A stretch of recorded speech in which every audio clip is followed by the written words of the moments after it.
Okay, chefs and chefettes, today we're going to make chicken enchiladas. Notice we said chicken enchiladas and not chicken and bean enchiladas or chicken and rice enchiladas. Simple and easy. You're going to need some chicken, some cheese, enchilada sauce, some tortillas. You can use flour like I do, or you can use corn, your choice. Something to put the enchiladas in, a workspace,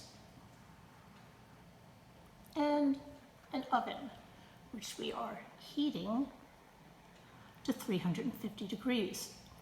You're going to notice that I said heating, not preheating, because you're just heating it. You're not pre anything. So let's get started. Usual first thing, clean the hands. Hands are a wonderful thing.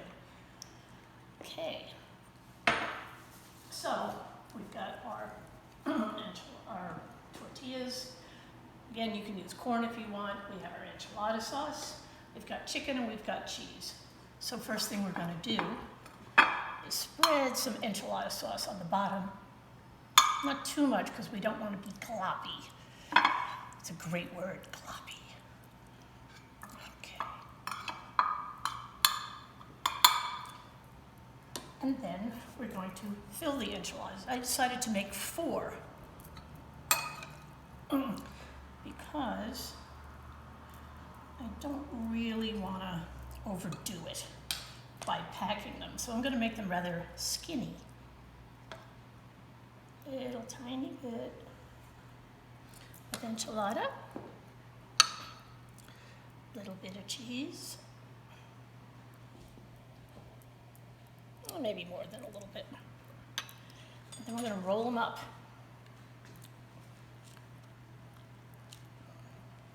Rather thinly, and place it seam side down on the bottom. I'm going to do the same thing with the others. A little cheese. A little chicken. Isn't that cute? Chicken, cheese, the same CH sound. A little enchilada sauce.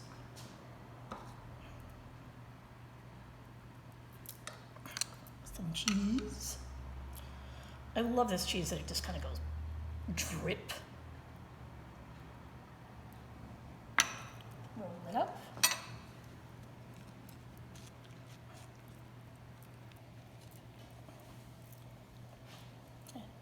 2 times more.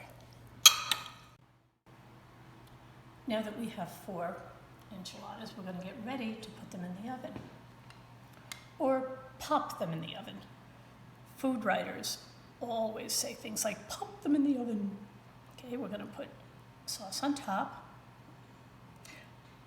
I don't like to smother these, although some people do, so if you feel like smothering them in sauce, go right ahead. I like them to be a little crispy and not soggy. Nothing sadder than a soggy enchilada. Okay. Then I'm going to drizzle some cheese over the whole thing, or blop the cheese as it may be. It's supposed to be more decorative. Good. Because everything's better with cheese and bacon and all that stuff that's not really good for you in large quantities.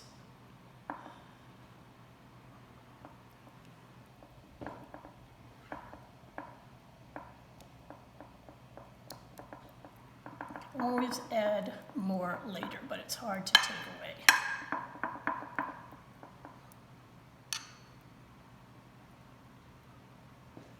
Okay.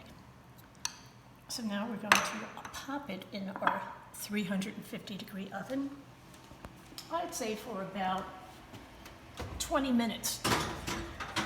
Just enough to heat it through. Okay, 20 minutes are up.